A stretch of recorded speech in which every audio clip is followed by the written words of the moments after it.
Assalamualaikum warahmatullahi wabarakatuh. Waalaikumsalam warahmatullahi wabarakatuh. Alhamdulillah wassalatu wassalamu ala Rasulillah Muhammad ibn Abdullah la haula wala quwata illa billah. Yang kami hormati, yang sama-sama kita hormati narasumber yang telah hadir bersama kita dari kelompok 3, serta yang kami banggakan para audiens yang tidak bisa kami sebutkan namanya satu persatu, tapi insya Allah kita semua dimuliakan oleh Allah Subhanahu wa Ta'ala. Alhamdulillah, puja syukur kita aturkan untuk Allah Subhanahu wa Ta'ala karena hari ini kita bisa berkumpul bermuajahah dalam rangka diskusi mengenai akhlak tercela yang ini akan disampaikan oleh kelompok 3. Mudah-mudahan diskusi hari ini berjalan lancar dan tanpa kendala. Amin. Amin. Selawat beriring salam, marilah kita hadiahkan dan bingkiskan untuk Nabi Muhammad SAW. Nabi yang menjadi junjungan kita, Nabi yang menjadi juru selamat kita. Dan mudah-mudahan kita mendapatkan syafaatnya Nabi Muhammad SAW. Amin ya rabbal alamin. Hadirin para audiens yang dimuliakan oleh Allah, izinkan kami untuk memandu acara diskusi kita pada hari ini. Adapun acara pertama yaitu pembukaan. Marilah kita buka bersama-sama diskusi ini dengan membaca basmalah bersama-sama. Bismillahirrahmanirrahim. Selanjutnya marilah kita dengarkan pemaparan materi dari saudara kami Fauzan. Kepada beliau disilakan.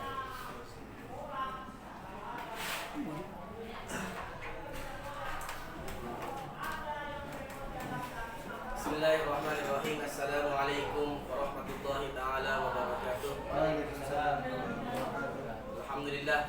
Alhamdulillahi rabbil alamin. Wa bihi nasta'in ala umuri dunya waddin.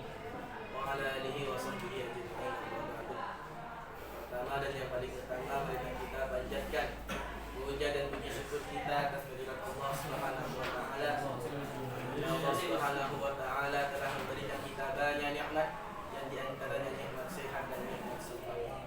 Dan alhamdulillah kita semua dapat berkumpul di kelas yang insyaallah dengan berkah ini dalam rangka melaksanakan presentasi makalah. Yang kedua kalinya salawat serta salam kita aturkan kepada junjungan kita Nabiullah Muhammad sallallahu alaihi wasallam alladzi qad arsyadana samina dhulumati ila nur, yang telah membawa kita dari alam jahiliyah, alam yang penuh dengan kebodohan, menuju alam ilmiah, yakni alam yang terang benderang dengan adanya iman dan Islam yang kita rasakan hingga detik ini. Baiklah, saya kelompok 3 sebagai narasumber tidak menyelebar akan menjelaskan judul makalah yang kami kerjakan bersama-sama, yakni akhlak tercela. Akhlak tercela atau disebut dengan sering disebut dengan akhlak sayyi'ah. Syekh Umar bin Ahmad Darajat dalam kitabnya Al-Akhlaqul Libanin menjelaskan bahwasanya akhlakul hasanah sababu sa'adatika wa akhlakus sayyi'ah sababu syaqawatika. Akhlakul mahmudah, akhlakul hasanah, akhlak yang baik, akhlak yang terpuji itu akan menyebabkan atau sebagai sumber dari kebahagiaan kalian semua. Akan tetapi sebaliknya, ketika kalian berakhlak buruk, yakni akhlakus sayyi'ah, akhlak yang tidak terpuji, maka sumbernya dari segala cobaan ataupun kekejian. Dari itu kita sebagai santri hendaknya memiliki akhlak yang baik, akhlak yang terpuji, akhlak yang mahmudah. Kita tinggalkan yang namanya akhlak tercela. Karena akhlak tercela merupakan akhlak yang tidak baik kita ungkapkan atau kita amalkan di kehidupan kita sehari-hari. Akhlak meskipun tanpa ilmu itu masih berguna. Tetapi ilmu tanpa akhlak itu tidak ada gunanya. Dan di sini saya akan menjelaskan beberapa sifat dari akhlak tercela. Yakni yang pertama nifaq dan yang kedua loh. Nifaq merupakan salah satu akhlak tercela yang tidak boleh kita kerjakan sehari-hari kita. Karena nifaq merupakan berbeda yang apa kita kerjakan dan beda apa yang kita bicarakan. Di sini nifaq atau istilah lainnya adalah bermuka dua, yang berasal dari kata an-nafiqah. Nifaq secara etimologi berarti salah satu lubang tempat keluar atau yarbu, yakni hewan sejenis tikus dari sananya. Di mana jika ia dicari dari lubang yang satu, maka ia akan keluar dari lubang yang lain. Artinya apa? Nifaq ataupun orang yang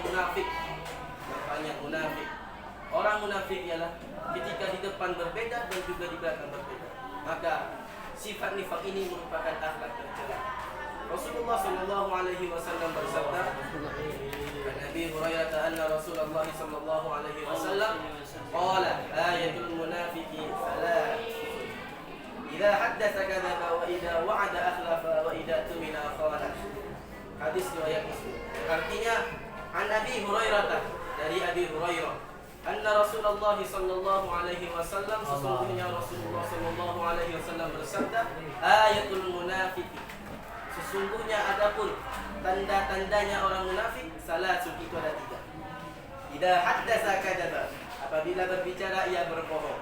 Wa idza wa'ada, apabila ia berjanji, akhlafa, mereka mengingkari. Wa idza tumina, dan apabila dipercaya ia berkhianat. 3 sifat ini merupakan ciri-ciri ataupun tanda dari orang munafik. Yang pertama, yakni bila berdusta, bila berkata ia berdusta. Berdusta adalah menyampaikan sesuatu yang tidak sesuai dengan fakta atau kebenaran, baik dengan ucapan maupun dengan isyarat, seperti menggelengkan kepala atau mengangguk. Dusta juga akan menghantarkan kepada orang yang berdusta tersebut kepada api neraka Allah Subhanahu wa taala. Sebagaimana Allah Subhanahu wa taala berfirman, "A'udzu billahi minasyaitonir rajim. Innama yaftaril kadiba alladziina la yu'minuna biayatillahi wa ulaika humul kadhibun." Yang artinya sesungguhnya yang mengada-ngada kebohongan hanyalah orang-orang yang tidak beriman kepada ayat-ayat Allah. Kalau sudah tidak beriman kepada Allah, pastinya tempatnya di neraka Allah Subhanahu wa taala. Yang kedua, wa idza wa'ada akhlafa, bila berjanji ia mengingkari. Janji merupakan perkataan yang menyatakan kesanggupan untuk berbuat atau melakukan sesuatu.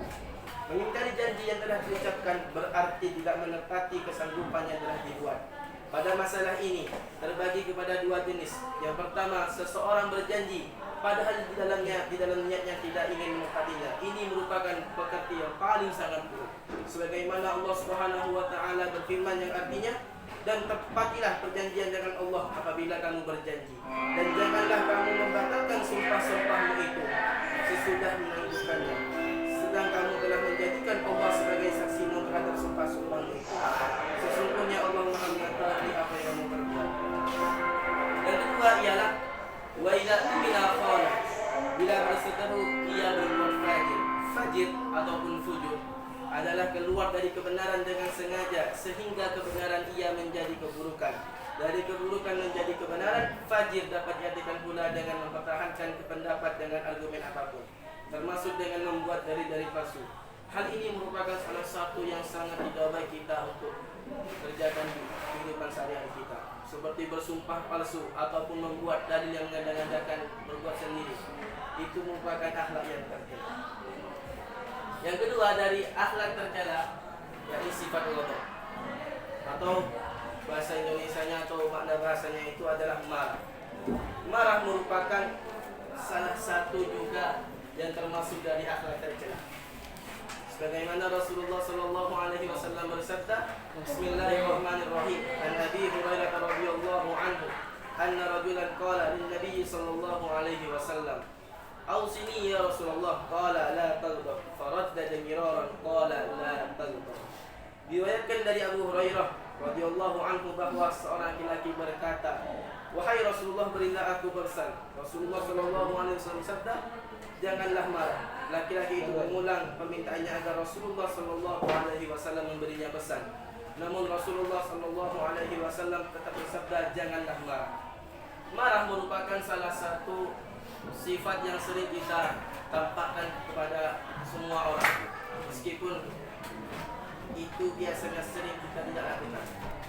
Marah biasanya timbul karena kita bersedih atau karena suatu hal yang lain, dan juga bisa terjadi karena memiliki rasa dendam kepada seseorang. Maka ketika kita di hati kita ada ghadab, maka berbanyaklah istighfar ataupun memohon ampun kepada Allah Subhanahu wa taala. Dan juga ada salah satu cara untuk meredam rasa amarah, yakni dengan cara berwudu. Rasulullah sallallahu alaihi wasallam bersabda, "Innal ghadaba minasyaitan wa innasyaitan khuliqa minan nar wa innama tudfa'un naru bil ma'i fa idza ghadaba ahadukum falyatawadda." Rasulullah sallallahu alaihi wasallam mengatakan bahwasanya sesungguhnya kemarahan itu berasal dari syaitan, Dan syaitan itu diciptakan dari api, dan api itu bisa dipadamkan dengan air. Maka apabila salah satu seorang di antara kalian marah, maka berwuduklah, karena marah itu adalah api dan bisa dipadamkan dengan air, yakni berwuduk.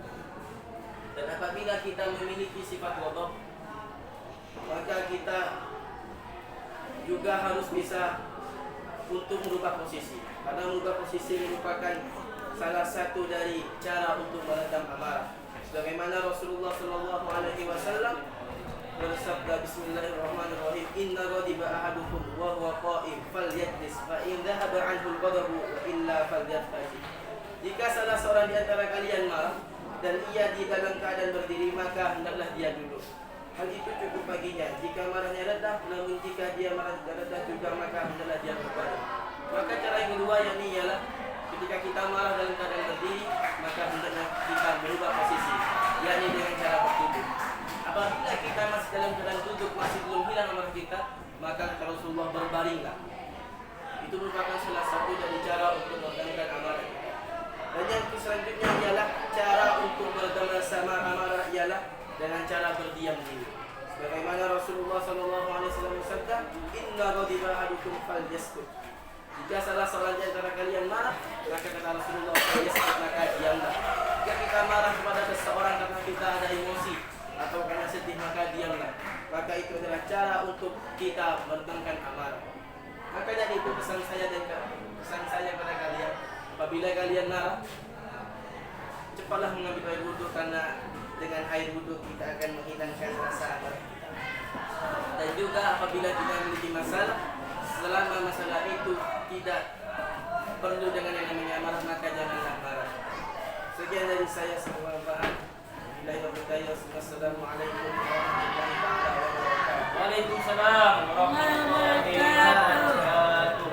Demikian dari Saudara Fauzan menyampaikan materi tentang marah dan tentang nifak atau munafik. Silakan pada audiens yang memiliki unek-unek pertanyaan, silakan disampaikan. Ya, silakan. Kemudian perkenalkan dari kelompok mana? Bagaimana cara menghindari sikap tercela hal tersebut? Silakan kita tampung dulu ya. Bagaimana cara menghindari akhlak tercela tadi itu? Silakan kepada Ilham Maulana Ahmad untuk menyampaikan pertanyaannya. Bismillahirrahmanirrahim. Saya dari kelompok 2 ingin bertanya tentang hujab. Apakah berbohong dalam kebaikan itu diperbolehkan? Bismillahirrahmanirrahim. Saya mewakili dari kelompok 5 ingin bertanya tentang apakah orang yang menolak ajaran agama Islam itu termasuk akhlak tercela, sedangkan dia bukan orang Islam. Terima kasih. Ada 3 pertanyaan dari para audiens, dari Saudara Idris, dari Saudara Ilham Maulana Ahmad, dan dari Saudara Adi Prasetyo. Kami persilakan kepada para narasumber untuk menjawab. Dari mana dulu yang mau menjawab ini? Silakan narasumber. Silakan. Andi, menjawab yang mana? Poin A, apakah boleh berbohong demi kebaikan ya? Silakan pada saudara Adi. Bismillahirrahmanirrahim. Assalamualaikum warahmatullahi wabarakatuh. Waalaikumsalam warahmatullahi wabarakatuh. Jadi berbohong untuk kebaikan, kebaikan, bohong untuk kebaikan itu boleh. Kembali hanya untuk berbohong jika nyawanya terancam, ingin dibunuh, atau lagi dicari orang ingin dibunuh. Ada tambahan lagi dari narasumber? Ya, akan disempurnakan oleh Saudara Fauzan. Silakan menyempurnakan jawaban. Bismillahirrahmanirrahim. Assalamualaikum warahmatullahi wabarakatuh. Waalaikumsalam warahmatullahi wabarakatuh. Jadi saya sebagai narasumber akan menjawab 3 soal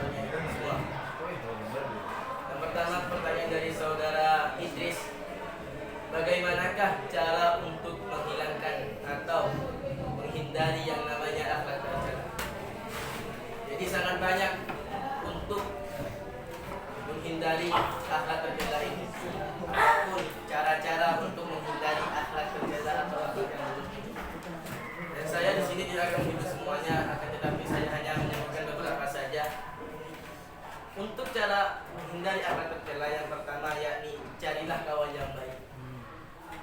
Karena jika kita ada di rumah, kita orangnya baik, jadi anak soleh, sering ngaji, berbakti pada orang tua. Akan tetapi setelah kita mondok, kita hanya salah kawan saja, maka itu sangat buruk dampaknya. Ya. Jadi ketika kita salah pergaulan, maka dampaknya itu sangat buruk. Ketika kita di rumah menjadi orang baik, tapi ketika kita mondok salah pergaulan saja, maka kita akan mengikuti arus tersebut. Yang kedua, untuk menghilangi akhlak tercela atau menghindari akhlak yang buruk. Yakni yang kedua, perbanyak berzikir kepada Allah Subhanahu wa taala ataupun beristighfar. Karena jangan beristighfar, kita akan menyejukkan hati kita dan juga akan menyejukkan pikiran kita. Dan itu juga merupakan salah satu untuk menghindari akhlak tercela atau akhlak yang buruk. Dan yang ketiga, untuk menghilangi akhlak tercela, yakni sering-sering